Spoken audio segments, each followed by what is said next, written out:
ಬೀದರ್ ಜಿಲ್ಲೆ ಬಾಲ್ಕಿ ತಾಲೂಕಿನ ದಾಡ್ಗಿ ಕ್ರಾಸ್ ಬಳಿಯ ವಿಶ್ವಗುರು ಬಸವಣ್ಣನವರ ಪ್ರತಿಮೆಗೆ ಕೆಲವು ಕಿಡಿಗೇಡಿಗಳು ಅವಮಾನ ಮಾಡಿರುವ ಘಟನೆಯನ್ನು ಖಂಡಿಸಿ ಕಲಬುರಗಿ ಜಿಲ್ಲೆ ಚಿಂಚೋಳಿ ತಾಲೂಕು ವೀರಶೈವ ಲಿಂಗಾಯತ ಸಮಾಜದ ವತಿಯಿಂದ ತಹಶೀಲ್ದಾರ್ ಕಾರ್ಯಾಲಯ ಆವರಣದಲ್ಲಿ ಪ್ರತಿಭಟನೆ ಮಾಡಿ ತಹಶೀಲ್ದಾರ್ ಮುಖಾಂತರ ರಾಜ್ಯ ಮುಖ್ಯಮಂತ್ರಿಗಳಿಗೆ ಮನವಿ ಪತ್ರ ಸಲ್ಲಿಸಲಾಯಿತು. ಪ್ರತಿಭಟನೆ ಉದ್ದೇಶಿಸಿ ತಾಲೂಕಾ ವೀರಶೈವ ಸಮಾಜದ ಅಧ್ಯಕ್ಷರಾದ ಸಂಜೀವ್ ಕುಮಾರ್ ಪಾಟೀಲ್ ಮಾತನಾಡಿ, ಬೀದರ್ ಜಿಲ್ಲೆಯ ಬಾಲ್ಕಿ ತಾಲೂಕಿನ ದಾಡ್ಗಿ ಕ್ರಾಸ್ ಬಳಿಯ ವಿಶ್ವಗುರು ಬಸವಣ್ಣನವರ ಪ್ರತಿಮೆಗೆ ಅವಮಾನ ಮಾಡಿದ್ದು ತಾಲೂಕಾ ವೀರಶೈವ ಲಿಂಗಾಯತ ಸಮಾಜ ವತಿಯಿಂದ ಖಂಡಿಸುತ್ತೇವೆ. ಇದೇ ತರ ಘಟನೆ ಕೆಲ ದಿನಗಳ ಹಿಂದೆ ಬೆಂಗಳೂರಿನಲ್ಲಿ ಸಿದ್ಧಗಂಗಾ ಶ್ರೀಗಳ ಪ್ರತಿಮೆಗೆ ಎಲ್ಲ ಕಿಡಿಗೇಡಿಗಳು ಧ್ವಂಸ ಮಾಡಿದರು. ಆ ಸುದ್ದಿ ತಿಳಿದು ಚಿಂಚೋಳಿ ತಾಲೂಕು ವೀರಶೈವ ಸಮಾಜದಿಂದ ಪ್ರತಿಭಟನೆ ಬಸವಣ್ಣನವರ ಮೂರ್ತಿ ವಿಜ್ಞಾನಗೊಳಿಸಿರುವಂತಹ ಕಿಡಿಗೇಡಿಗಳನ್ನು ಕೂಡಲೇ ಬಂಧಿಸಿ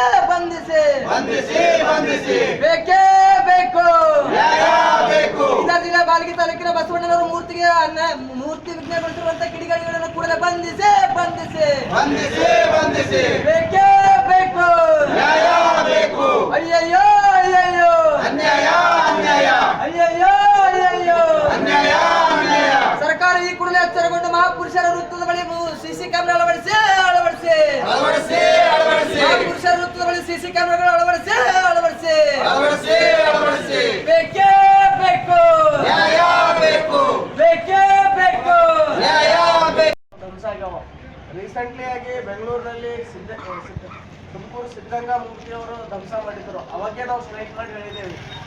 ಜಿಲ್ಲಾಡಳಿತ ಮತ್ತು ತಾಲೂಕಾ ಆಡಳಿತ ಎಲ್ಲ ಮಹಾಪುರುಷರ ಪ್ರತಿಮೆ ಹತ್ರ ನಮ್ಮ ಆಡಳಿತ ವತಿಯಿಂದ ಸಿಸಿ ಕ್ಯಾಮ್ರಾ ಅಳವಡಿಸಬೇಕು. ಯಾಕಂದ್ರೆ ಇಂಥ ಘಟನೆ ಆಗಬಾರ್ದಂತ ಮರುಕಳಿಸಬಾರ್ದು ಅಂತ ಹೇಳಿದ್ದೇವೆ. ಆದರೂ ಕೂಡ ಈಗಿನ ಸರ್ಕಾರ ಎಲ್ಲ ಮಹಾಪುರುಷರ ಏನು ಪ್ರತಿಮೆಗಳವ ಒಬ್ಬರಂತಲ್ಲ ಎಲ್ಲರ ಪ್ರತಿಮೆಗಳು ಸಿಸಿ ಕ್ಯಾಮ್ರಾ ಅಳವಡಿಸಿದ್ದಾರೆ. ಯಾವ ವ್ಯಕ್ತಿ ಏನ್ ಮಾಡ್ತಾನಂತ ಸಿಸಿ ಕ್ಯಾಮ್ರಾದಾಗ ಗೊತ್ತಾಗ್ತದೆ. ಯಾಕಂದ್ರೆ ಪೊಲೀಸರು ಅಲ್ಲಿ ಒಬ್ಬೊಬ್ಬರ ಪ್ರತಿಮೆ ಬಳಿ ಇರ್ಲಕ್ ಆಗಲ್ಲ. ಸಿಸಿ ಕ್ಯಾಮ್ರಾ ಇದ್ರೆ ಏನ್ ಮಾಡಿದ್ರು ಗೊತ್ತಾಗ್ತದೆ. ಹಾಗಾಗಿ ನಮ್ಮ ವೀರಶೈವ ಸಮಾಜ ಮತ್ತೊಮ್ಮೆ ಸರ್ಕಾರಕ್ಕೆ ಮತ್ತು ಗೃಹ ಸಚಿವರಿಗೆ ಒತ್ತಾಯ ಮಾಡುತ್ತೇವೆ. ನಮ್ಮ ಕಡೆಯಿಂದ ಸಿಸಿ ಕ್ಯಾಮ್ರಾ ಅಳವಡಿಸಿದರೆ ಈ ಕೃತ್ಯ ಮುಂದಾಗಲ್ಲ. ಈ ಆರೋಪಿಗಳು ಯಾರೇ ಇರ್ಲಕ್, ಯಾವುದೇ ಸಮಾಜ ಇರ್ಲಕ್, ಏನೇ ಇರ್ಲಕ್, ಯಾಕಂದ್ರ ವಿಶ್ವದ ಅತಿ ವಿಶ್ವಗುರು ಎಂದು ಅಮೆರಿಕದ ಒಪ್ಕೊಂಡ್ರ ಬಸವಣ್ಣವರಿಗೆ ನಮ್ಮ ಭಾರತದಲ್ಲಿ ಮತ್ತು ಬಸವಣ್ಣ ನಾಡೇ ಆಗ್ಯದ ಬೀದರ್ ಜಿಲ್ಲಾ. ಆ ನಾಡಿನಾಗೆ ಈ ಘಟನೆ ಆಗ್ತದೆ ಅಂದ್ರೆ ಇದು ಬಹಳ ನಾವು ಖಂಡಿಸ್ತೀವಿ. ಹಾಗಾಗಿ ಮುಂಬರ್ತಾಗಿಂತ ನಾವು ಸರ್ಕಾರ ಎಚ್ಚರಿಕೊಂಡು ನಾವು ಈ ಮುಖ್ಯಮಂತ್ರಿಗಳು ಕೂಡಲೇ ಗೃಹ ಸಚಿವರಿಗೆ ಮತ್ತು ಬೀದರ್ ಜಿಲ್ಲಾ ಅಧಿಕಾರಿಗಳು ಮತ್ತು SP ಅವರು ಕೂಡಲೇ ಆರೋಪಿಗಳು ಯಾರೇ ಇರ್ಲಿಕ್ಕ ಅವ್ರಿಗೆ ಕಠಿಣ ಶಿಕ್ಷೆ ಆಗಬೇಕು. ಮುಂದೆ ಬರ್ತಕ್ಕಂಥ ದಿನದಾಗ ಈ ರೀತಿ ಯಾವುದೇ ಒಂದು ಘಟನೆ ಆಗದಂತೆ ಸಿಸಿ ಕ್ಯಾಮ್ರಾ ಅಳವಡಿಸಬೇಕು. ನೀವು ಇಲ್ಲ ಅಂದ್ರೆ ಜಿಲ್ಲಾ ಆಡಳಿತದಿಂದ ತಾಲೂಕಾದ್ಯಂತ ಆಗಲ್ಲ ಅಂತ ಹೇಳ್ಬಿಟ್ರೆ ನಾವು ನಮ್ಮವನ್ನ ಮಾಡ್ಕೋತೀವಿ, ಸಿಸಿ ಕ್ಯಾಮ್ರಾ ವ್ಯವಸ್ಥೆ ಮಾಡ್ತೀವಿ. ಹಾಗಾಗಿ ಸರ್ಕಾರನೇ ಹೇಳ್ಬಿಡ್ಬೇಕು, ನಮ್ಲಿಂದ ಮಾಡ್ಲಾಕ್ ಆಗಲ್ಲ ಅಂತ ಹೇಳಿದ್ರೆ ನಮ್ಮವೇ ಒಂದು ಸಿಸಿ ಕ್ಯಾಮ್ರಾ ಕೂಡ್ಸ್ಕೊತೀವಿ. ಹಾಗಾಗಿ ಈ ಮನವಿ ಪತ್ರವನ್ನು ನಾವು ತಹಶೀಲ್ದಾರ್ ಮುಖಾಂತರ ಮಾನ್ಯ ಮುಖ್ಯಮಂತ್ರಿ ಅವರಿಗೆ ನೀಡುತ್ತೇವೆ. ಸರ್ಕಾರದ ವತಿಯಿಂದ ಎಲ್ಲ ಮಹಾಪುರುಷರ ಪ್ರತಿಮೆಗೆ ಸಿಸಿ ಕ್ಯಾಮೆರಾ ಅಳವಡಿಸಬೇಕೆಂದು ಒತ್ತಾಯಿಸಿದ್ದೇವೆ. ಆದರೂ ಕೂಡ ಇದುವರೆಗೂ ರಾಜ್ಯ ಸರ್ಕಾರ ಸಿಸಿ ಕ್ಯಾಮೆರಾ ಅಳವಡಿಸಿಲ್ಲ. ಇದೆಲ್ಲ ನೋಡಿದರೆ ರಾಜ್ಯ ಸರ್ಕಾರವು ಮತ್ತು ಕೆಲ ಅಧಿಕಾರಿಗಳ ನಿರ್ಲಕ್ಷ್ಯದಿಂದಲೇ ಇಂಥ ಘಟನೆಗಳು ಮರುವಾಗುತ್ತಿದ್ದು, ಕೂಡಲೇ ರಾಜ್ಯದಲ್ಲಿ ಎಲ್ಲ ಮಹಾಪುರುಷರ ಪ್ರತಿಮೆಯ ಹತ್ತಿರ ಸಿಸಿ ಕ್ಯಾಮೆರಾ ಅಳವಡಿಸಬೇಕೆಂದು ಒತ್ತಾಯಿಸಿದರು.